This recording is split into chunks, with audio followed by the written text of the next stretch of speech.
The elevator stopped at the 23rd floor, but I hadn't pressed the button. I stood there in the fluorescent glare, watching the doors slide open to reveal nothing but darkness beyond. The hallway that should have been there, the one I'd walked down hundreds of times over the past 2 years, simply wasn't there. Instead, there was just black space that seemed to absorb the elevator's light without giving anything back. The doors started to close, and some instinct made me jam my foot between them. They bounced open again with a mechanical sigh, and I stepped forward to peer into that impossible darkness. The motion sensors should have triggered the hallway lights automatically, but nothing happened. It was like looking into the bottom of a well at midnight. "Hello?" I called out, feeling immediately stupid for doing so. My voice echoed strangely, as if the darkness were much larger than a simple office hallway. From somewhere in that black void came the sound of typing. Steady, rhythmic keystrokes, the kind you hear in a busy office during the day. But it was 3:17 in the morning, and I was supposed to be the only person in the building. I pulled out my phone and turned on the flashlight. The beam cut through the darkness for maybe 10 feet before being swallowed completely. In that small circle of light, I could see familiar office carpeting, the same industrial beige that covered every floor of the Meridian building. But beyond that narrow cone of illumination, there was nothing. The typing stopped. In the sudden silence, I became aware of my own breathing, unnaturally loud in the confined space of the elevator. My heart was doing something complicated against my ribs, and my mouth had gone dry as paper.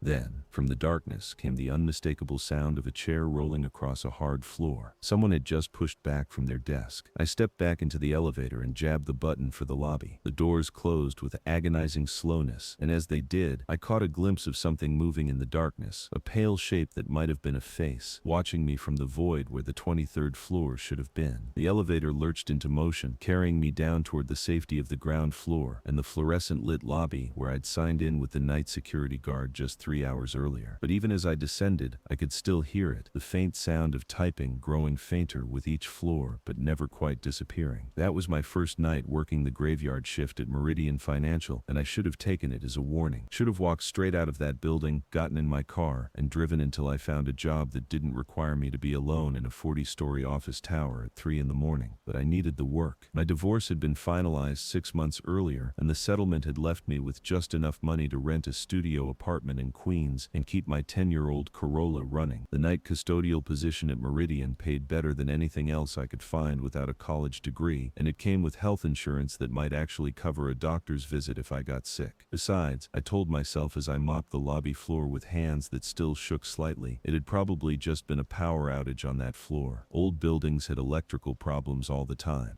The typing sounds could have been anything. The building settling, pipes expanding, my imagination filling in gaps with familiar office noises. By the time I finished my shift at 6 a.m., I'd almost convinced myself that nothing unusual had happened. Almost. My name is David Chen, and I'm 42 years old, though the last few months have aged me considerably. Before the divorce, I'd been a quality control supervisor at a pharmaceutical plant in New Jersey, the kind of job that paid well enough to support a house in the suburbs and a wife who taught elementary school. We'd been married for 15 years, and I thought we were happy. I was wrong about a lot of things back then. The divorce wasn't dramatic, no affairs or abuse or screaming matches. We just slowly drifted apart until we were living like roommates who happened to share a mortgage. When Sarah finally suggested we separate, it came as less of a shock than a relief. The hard part was everything that came after selling the house, dividing up 15 years of accumulated possessions, starting over at an age when most people were thinking about college funds for their kids. The pharmaceutical plant had been downsizing for months, and my position was eliminated 2 weeks after the divorce papers were signed. The timing felt personal, like the universe had decided to kick me while I was down. I spent 3 months looking for work, burning through my savings and unemployment benefits, before I finally swallowed my pride and started applying for jobs that didn't require supervisory experience or specialized knowledge. That's how I ended up in the employment office of Meridian Building Services, a janitorial company that handled cleaning contracts for office buildings throughout Manhattan. The woman who interviewed me was named Mrs. Rodriguez, and she had the tired eyes of someone who'd seen too many desperate middle-aged men trying to restart their lives. Night shift is hard on people, she told me as she looked over my application. Most folks can't handle working alone in empty buildings. Makes them nervous. I don't mind being alone, I said, which was true. After months of marriage counseling and awkward conversations about who got the coffee maker, solitude sounded like a luxury. This particular building has had some turnover recently. 3 people quit in the past 4 months, all of them on the night shift. You sure you can handle it? What kind of problems Mrs. Rodriguez shrugged. People get spooked working in empty office buildings. Too many floors, too many dark corners. Their imagination starts playing tricks on them. I'm not particularly imaginative. Good. You start Monday, 7 p.m. to 6 a.m. 5 nights a week. Danny Kowalski is the night security guard. He'll show you the ropes and give you your access card. Any questions? I had plenty of questions, but none that she was likely to answer honestly. Why had 3 people quit in 4 months? What exactly had spooked them? And why was she so eager to hire someone with no cleaning experience for what seemed like a straightforward job? But I needed the work, so I kept my questions to myself. The Meridian building was one of those anonymous glass and steel towers that sprouted in Midtown Manhattan during the 80s, when everyone thought the future would be chrome and neon and people working in cubicles until they died. 40 stories of identical floors, each one filled with the same beige carpeting, white walls, and fluorescent lighting that made everyone look slightly dead. During the day, it hummed with the activity of 5,000 office workers, accountants, lawyers, consultants, and middle managers whose job descriptions no one could quite explain. But at night, it was just empty corridors and vacant offices, with only the emergency lighting and the distant hum of ventilation systems to break the silence. Danny Kowalski was waiting for me in the lobby when I arrived for my first shift. He was in his 60s, with the soft build of a man who'd spent decades sitting behind a security desk, but his handshake was firm and his eyes were alert. "You're the new night cleaner," he said. It wasn't a question. "David Chen, Danny, been working security here for 8 years. Seen a lot of night cleaners come and go." He handed me an ID badge and a set of keys that must have weighed 3 pounds. "Building's got 40 floors, but you only clean 35 through 40. Bottom floors have their own cleaning crew during the day. Elevators work with your card after hours, but some floors are restricted. You'll figure out which ones." "What happened to the last guy?" Danny's expression didn't change, but something shifted behind his eyes. "Marcus? He found another job. Better hours." Mrs. Rodriguez said 3 people quit recently. "People quit jobs all the time. Doesn't mean anything." Danny gestured toward the elevator bank. "Let me show you where they keep the cleaning supplies." The supply room was on the 36th floor, a windowless space filled with industrial vacuum cleaners, mops, buckets, and enough chemical cleaning products to sterilize a small city. Danny showed me how to load the cleaning cart, explained the basic routine for each floor, and gave me a clipboard with the daily checklist. "Most important thing," he said as we rode the elevator back down to the lobby, "is to stay out of floors you're not supposed to be on. Some of the companies here work with sensitive information, government contracts, financial data, that sort of thing. They don't want unauthorized personnel wandering around. How do I know which floors are restricted? Your card won't work for those elevators." Simple as that. But it hadn't been simple at all, as I'd discovered when the elevator had stopped at the 23rd floor without my pressing any buttons. The next few nights passed without incident. I developed a routine: start at the 40th floor and work my way down, emptying trash cans, vacuuming carpets, cleaning bathrooms, and wiping down conference room tables. It was mindless work which suited me fine. After months of unemployment and divorce proceedings, there was something therapeutic about having simple, concrete tasks to complete. The building felt different at night. During the day, it was full of energy and purpose, people rushing to meetings and talking on phones and typing on keyboards. But after midnight, it became something else entirely, a vast, empty shell where every footstep echoed and every shadow seemed deeper than it should be. Danny and I developed a comfortable working relationship. He spent most of his shift in the lobby, monitoring security cameras and checking in with the cleaning crews in other buildings. Every few hours he'd make rounds through the floors I was working on, more for company than security, I think. He was a talker when he was in the mood, full of stories about the building's history and the various tenants who'd come and gone over the years. Building was supposed to be 45 stories originally, he told me one night as I cleaned the 38th floor. But they ran into problems during construction. Structural issues, foundation problems, that sort of thing. Had to redesign the whole top section. What kind of structural issues? The kind that cost a lot of money to fix. They ended up capping it at 40 floors and calling it a day. But you can still see where they plan to keep building. If you look at the building from the outside, you can see the reinforcement points where the additional floors would have been attached. I made a mental note to look for those reinforcement points the next time I was outside during daylight, but I kept forgetting. Night shift work had a way of scrambling your sleep schedule and making the outside world feel distant and unreal. It was during my second week that I started noticing the sounds. They were subtle at first, the kind of background noise you might not notice if you weren't paying attention. The soft hum of elevators moving between floors, even though I was the only one using them. The distant murmur of voices too faint to make out individual words but too distinct to be dismissed as ventilation noise, the occasional ding of an elevator arriving at a floor, followed by the whisper of doors opening and closing. At first I assumed it was sound bleeding through from other parts of the building. Even at night there were probably a few people working late, investment bankers, law firm associates, the kind of overachievers who thought leaving the office before midnight was a sign of weakness. But when I asked Danny about it, he looked puzzled. Buildings got good soundproofing between floors, he said.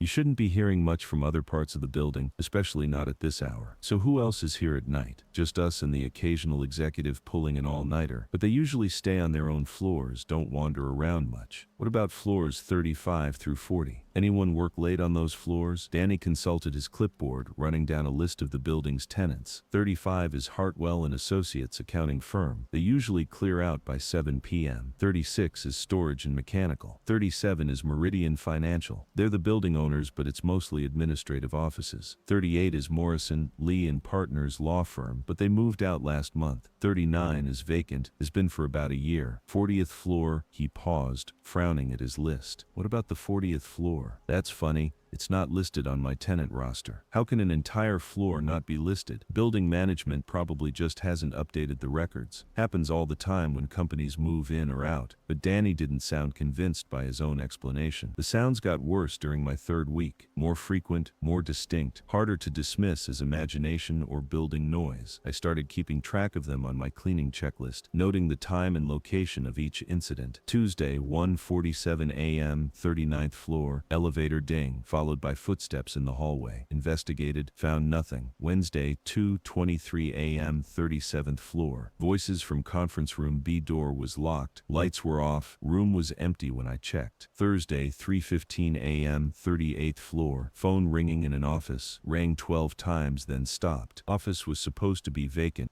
Friday, 12:56 a.m., 36th floor. Typing sounds from the supply room. Room was empty when I arrived, but the door was open, and I was certain I'd locked it. Danny started joining me on the upper floors more often, claiming he needed to do more thorough security rounds. But I could tell he was hearing the sounds too. He'd pause mid-conversation sometimes, tilting his head like he was listening for something, and I'd catch him glancing at his security monitors with a worried expression. You ever have problems with the previous night cleaners? I asked him one night as we rode the elevator up to the 39th floor. Define problems. People complaining about strange noises, weird incidents, that sort of thing. Danny was quiet for a long moment. Marcus mentioned some things, said he kept hearing voices from empty offices, phones ringing when the power was off. Thought maybe the building was picking up radio signals or something. What did you think? I thought Marcus had been working alone too long. Night shift can mess with your head if you're not careful. But I could see in Danny's eyes that he was starting to question his own explanation. The incident that changed everything happened on a Thursday night in late October. I was cleaning the 37th floor, working my way through a series of small offices that belonged to Meridian Financial, when I heard typing coming from one of the conference rooms. It wasn't the distant, uncertain typing I'd been hearing for weeks. This was loud, fast, and unmistakably real. The sound of someone working with intense concentration. I could even hear the occasional ding of a carriage return, which meant it was coming from an actual typewriter, not a computer. I approached the conference room slowly, my cleaning cart squeaking on the carpeted floor. The room's glass walls should have let me see inside, but the blinds were drawn, blocking my view. Light leaked around the edges of the blinds, warm and yellow like the glow from an incandescent bulb. I knocked on the door. Hello? Building maintenance. The typing stopped immediately. I waited for a response, but none came. The light continued to glow behind the blinds, but there was no sound of movement, no voice calling out that it was okay to enter. I tried the door handle. It was unlocked. I should have called Danny first. Should have followed protocol and reported the incident to building security. But curiosity got the better of me, and I pushed open the door. The conference room was empty. Not just empty of people, empty of everything. No table, no chairs, no equipment of any kind. Just bare walls, empty floor, and a single light bulb hanging from the ceiling on a cord that shouldn't have been there. The bulb swayed slightly, as if someone had just bumped it, casting moving shadows across the room. But there was something else. In the center of the room, where a conference table should have been, was a typewriter, an old manual model, the kind they used in offices 50 years ago, sitting on the floor with a sheet of paper loaded into it.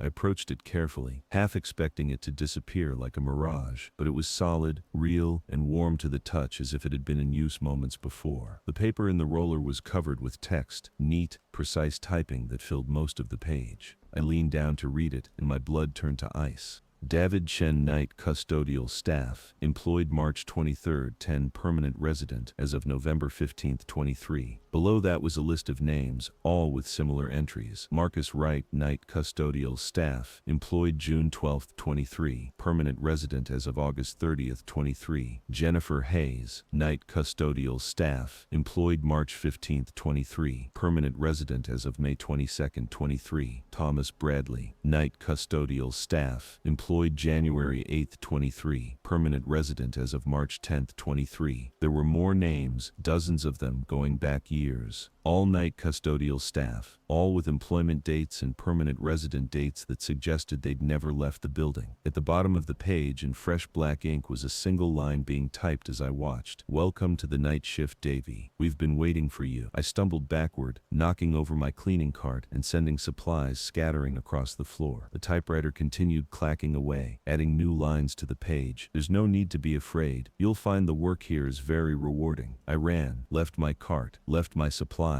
left everything and ran for the elevator. My hands were shaking so badly I could barely press the button for the lobby, and the ride down seemed to take forever. When the doors finally opened, I practically fell into the lobby, where Danny was sitting behind his security desk reading a newspaper. "Jesus, David, you look like you've seen a ghost. What happened?" I told him everything, the words tumbling out in a panicked rush. The empty conference room, the typewriter, the list of names with dates that suggested people had been disappearing from the night shift for years. Danny listened without interruption, his expression growing more concerned with each detail. When I finished, he was quiet for a long moment. "Show me," he said finally. We rode the elevator back up to the 37th floor in silence. Danny had brought his flashlight and his radio, though I doubted either would be much use against whatever we might find. The conference room door was still open, exactly as I'd left it, but the room was different. It was furnished now, with a long oak table surrounded by leather chairs, exactly like every other conference room in the building. The walls were covered with framed certificates and corporate awards. The overhead fluorescent lights were on, humming with their usual electrical buzz. There was no typewriter, no hanging light bulb, no sheet of paper with impossible names and dates. "This is the room?" Danny asked, stepping inside and looking around. I followed him in, my mind reeling. Everything was normal, mundane, exactly what you'd expect to find in a corporate conference room, but I could still smell something in the air, the faint scent of machine oil and old paper that clung to vintage typewriters. "It was different," I said, knowing how crazy I sounded. There was nothing in here except a typewriter and a list of names. People who worked the night shift and never left. Danny examined the room methodically, checking the walls, the floor, the light fixtures. "David, there's nothing here, just a regular conference room. I know what I saw. I believe you think you saw something. But look around. Does this look like the room you described?" It didn't. It looked like every other conference room I'd cleaned over the past 3 weeks. But I knew with absolute certainty that 15 minutes earlier, this room had been empty except for an impossible typewriter that had somehow known my name. "We should check the building records," I said.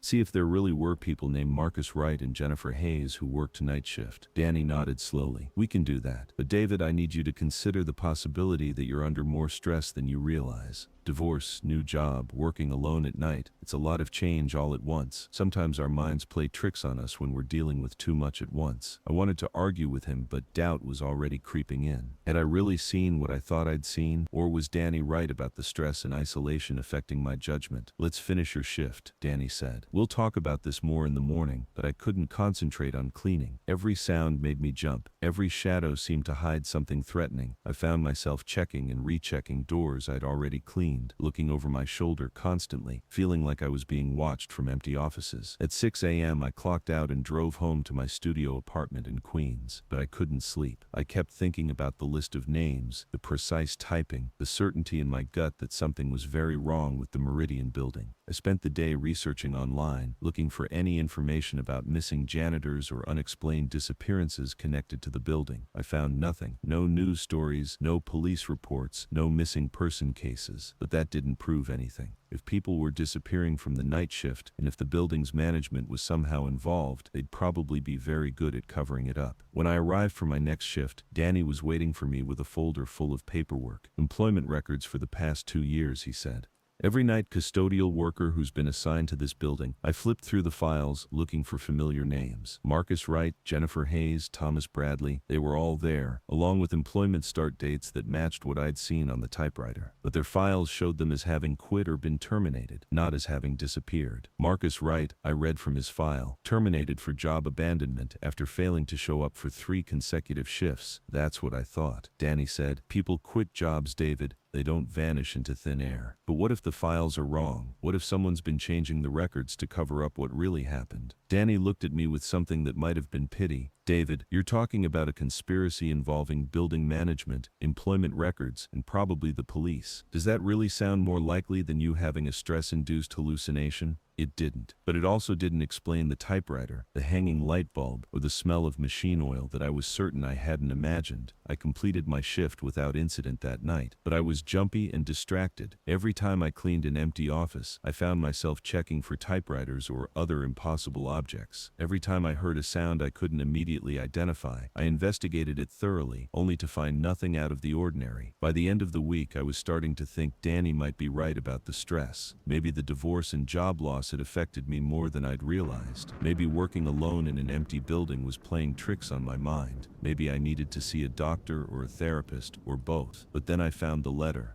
It was slipped under the door of my apartment on Friday morning when I got home from work. No postmark, no return address, just my name written in the same precise typeface I'd seen on the paper in the conference room. Inside was a single sheet of paper with a brief message. "David, 39th floor is waiting for you. Come alone tonight at 3 a.m. Don't tell Danny. It's time you learned the truth about the night shift." I stared at the letter for a long time, my hands trembling. Someone was playing an elaborate prank on me, or I was having a complete mental breakdown, or there really was something supernatural happening in the Meridian building. None of those options were particularly comforting. I could call in sick, could tell Miss Rodriguez I'd found another job and never set foot in that building again, could pack up my few possessions and leave New York entirely, start over somewhere else where I didn't have to worry about mysterious letters and impossible typewriters. But I'd been running away from problems for months, from my failing marriage, from my terminated job, from my own inability to figure out what I wanted from life. I was tired of running, and if there really were people trapped in that building somehow, if Marcus Wright and Jennifer Hayes and Thomas Bradley were still there in some form, then they deserved to have someone try to help them. I spent the day preparing for what might be my last night at the Meridian building. I charged my phone, made sure my car had gas, and left a sealed envelope on my kitchen table with copies of the letter and everything I knew about the disappearances. If something happened to me, at least there would be some record of what I'd discovered. Danny seemed nervous when I arrived for my shift that night. He kept checking his monitors, making unnecessary rounds, and asking if I was feeling okay. "You sure you're up for this tonight?" he asked as I loaded my cleaning cart. "You've seemed pretty stressed lately." "I'm fine," I lied, "just adjusting to the schedule. You know, if this job isn't working out for you, there's no shame in finding something else. Day shift positions open up all the time. I need the money." Danny nodded, but I could see he wasn't convinced. "Just be careful tonight, okay? And call me if you need anything. Anything at all." I worked my usual routine until 2:45 a.m., cleaning floors 35 through 38 with mechanical efficiency. My hands were steady, my breathing was normal, but my mind was racing with possibilities and fears. At 2:50, I took the elevator to the 39th floor. The doors opened to reveal the familiar sight of empty offices and cubicles, illuminated by the dim glow of emergency lighting. But there was something different about the air, a sense of expectancy, like the moment before a thunderstorm breaks. I walked slowly down the main corridor, my footsteps echoing in the silence. Most of the offices were dark, but light spilled from under the door of a corner office at the far end of the hall. Not fluorescent light, but the warm yellow glow I'd seen in the conference room. The door was unlocked. Inside, I found what looked like an office from the 1950s. Heavy wooden desk, mechanical typewriter, rotary phone, filing cabinets with brass handles. A man sat behind the desk, typing steadily on an old manual machine. He looked up when I entered, and I realized with a shock that I recognized him from the employee photo in his personnel file. "Marcus Wright," I said.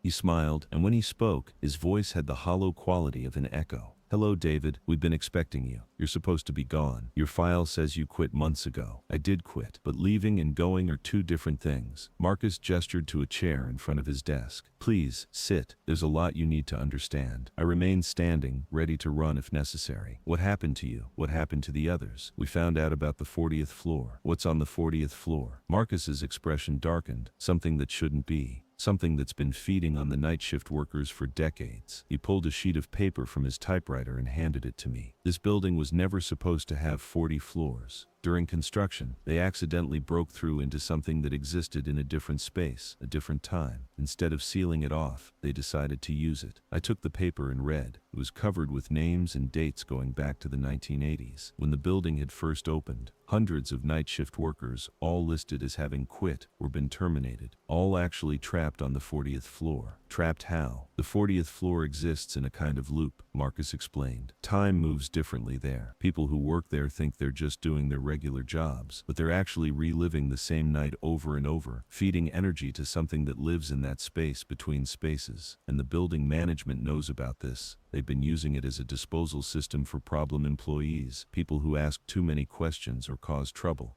Night shift workers are perfect. No one misses us for days or weeks, and by then the official records show we quit." I thought about my own situation. Divorced, isolated, no close friends or family who would notice if I disappeared. How many people are up there now? Hundreds, maybe thousands. It's hard to count when time doesn't work properly. Marcus stood up from his desk, and I could see through him slightly, as if he were a faded photograph. "But some of us have found ways to slip between the cracks, to exist on other floors during certain hours. We've been trying to warn the new workers, but most of them don't listen. Why should I believe any of this? Because in 10 minutes you're going to get a call from Danny telling you to come to the lobby immediately. He's going to say there's been a security breach on the 40th floor, and he needs your help investigating. If you go with him, you'll never leave that floor." As if on cue, my radio crackled to life. "David, this is Danny. I need you to come down to the lobby right away. We've got a situation." I stared at the radio, then at Marcus, who nodded grimly. "He's not doing it by choice. The thing on the 40th floor has ways of influencing people, making them do what it wants. Danny probably doesn't even remember the other night workers he's helped disappear. David,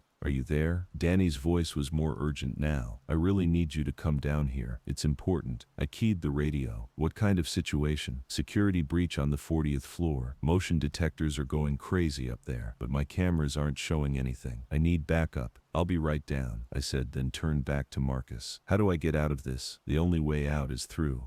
You have to go to the 40th floor and confront what's there. But not with Danny. That's exactly what it wants. You have to go alone during daylight hours when its power is weaker." "What am I supposed to confront?" Marcus was already fading, becoming more transparent with each passing second. "Something old, something hungry, something that's been growing stronger with each person it traps." His voice was barely a whisper now. "The building plans are in the archives on the 36th floor. Look for the original blueprints. They'll show you what really happened during construction." He was gone, leaving behind only the empty office with its 1950s furniture and the lingering smell of old paper and machine oil. My radio crackled again. "David, where are you?" "I'm waiting in the lobby." I had a choice to make. I could go down to the lobby, let Danny lead me to whatever trap was waiting on the 40th floor, and disappear like all the others. Or I could try to find another way, use the information Marcus had given me to understand what I was really up against. "On my way," I told Danny, but instead of heading for the elevator, I took the stairs down to the 36th floor. The building archives were behind a door marked "Authorized Personnel Only," but my master key opened it without difficulty. Inside were rows of filing cabinets containing decades of building records, tenant agreements, maintenance reports, insurance claims, and architectural plans. I found the original blueprints in a cabinet marked Construction 1983 to 1985. The plan showed a building that was supposed to have 42 floors, not 40, but there were modifications, revisions, hasty changes made during the construction process. Notes in the margins mentioned structural anomalies, unexplained spatial distortions, and recommendations for immediate consultation with specialists in exotic architecture. The most telling document was a report from a consulting firm called Threshold Dynamics, dated 6 months after the building's completion. The report was heavily redacted, but I could make out enough to understand the basic situation. The accidental breach into parallel space during excavation of sub-basement levels has created an unstable dimensional pocket approximately 30,000 square square feet in area. Attempts to seal the breach have failed due to the entity's active resistance to containment. Current recommendation is to incorporate the anomalous space into building design while implementing strict access controls and feeding protocols to maintain entity cooperation. Feeding protocols. They'd known from the beginning that there was something on the 40th floor that needed to be fed, and they'd decided to feed it people. My radio was squawking constantly now, Danny's voice becoming more agitated with each unanswered call. I turned it off and continued searching through the files until I found what I was looking for, a maintenance schedule showing that the 40th floor was only accessible during specific hours when the spatial distortion field was at its weakest. Between 6 a.m. and 8 a.m., the report noted the anomalous space reverted to normal dimensional parameters, allowing for limited access by authorized personnel only. I checked my watch. It was 4:30 a.m. In 90 minutes I'd have a window of opportunity to reach the 40th floor and confront whatever was up there. I spent the time gathering supplies and information. From the maintenance rooms I took a heavy flashlight, a crowbar, and a portable radio. From the archives I copied every document I could find related to the building's construction and the 40th floor anomaly. If I didn't make it out, at least someone might eventually find the evidence. At 5:45 a.m., I took the elevator to the 39th floor and found the emergency stairwell. According to the blueprints, there should be stairs leading to the 40th floor, even though my elevator card wouldn't access that level directly. The stairwell door to the 40th floor was unmarked and looked like it hadn't been opened in years. When I pushed on it, it swung open easily, revealing a corridor that looked identical to every other floor in the building, except for the quality of the light. Instead of harsh fluorescent glare, the 40th floor was lit by warm golden light that seemed to come from everywhere and nowhere. The air smelled of coffee and paper and human presence, like an office building at the height of the workday. But it was 6 in the morning, and this floor wasn't supposed to exist. I stepped into the corridor and immediately felt the wrongness of the space. The hallway stretched in both directions much farther than it should have, given the building's dimensions. Doors lined both sides, leading to offices that hummed with activity, keyboards clicking, phones ringing, voices engaged in conversations I couldn't quite make out. Through the glass walls of the nearest office, I could see people working at desks, but they moved with a strange, mechanical rhythm, like actors performing the same scene over and over. A woman in a blue dress typed steadily at a computer that looked decades old.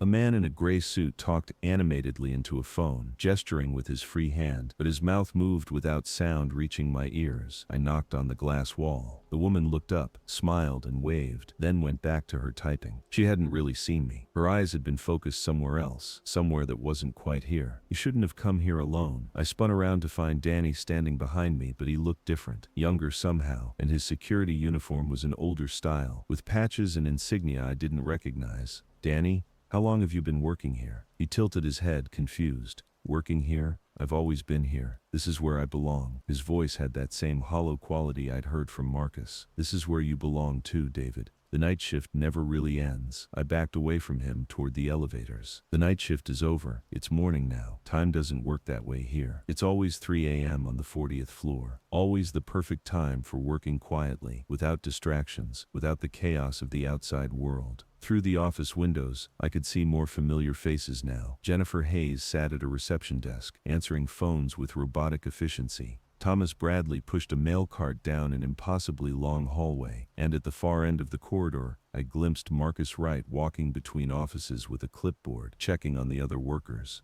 They look happy, Danny said, following my gaze. Productive, no stress, no deadlines, no worry about mortgage payments or divorce proceedings or finding meaning in their lives. Just simple, honest work, forever. They're trapped, they're free. Free from all the complications that make life difficult. Danny stepped closer, and I could see that his eyes were completely black, like someone had poured ink into them. You can join them, David. Join us. All you have to do is choose to stay. And if I don't? Danny's expression didn't change, but the temperature in the hallway dropped 20 degrees. Everyone chooses to stay, eventually. The outside world is so complicated, so demanding. Here, everything is simple. I turned and ran for the stairs. Behind me, I heard Danny calling my name, but his voice was changing, becoming deeper, more resonant, less human. The corridor seemed to stretch as I ran, the exit growing farther away instead of closer, but I kept running anyway. The stairwell door was locked when I reached it. I pulled out the crowbar and wedged it between the door and frame, throwing all my weight against it. The door held for a moment, then burst open with a crack like breaking wood. I tumbled into the stairwell and slammed the door behind me, but I could already hear hear something moving on the other side. Not footsteps, but a sound like static electricity, like the air itself was being torn apart. I ran down the stairs 3 at a time, not stopping until I reached the 39th floor. The corridor here looked normal, empty offices, fluorescent lighting, the familiar beige carpeting of the real world. But I could still hear sounds from above, like a whole office building full of people, suddenly getting up from their desks at the same time. My radio crackled to life, filled with static and voices that spoke in overlapping whispers. "David, come back. Stay with us. Join the night shift." I turned it off and kept running.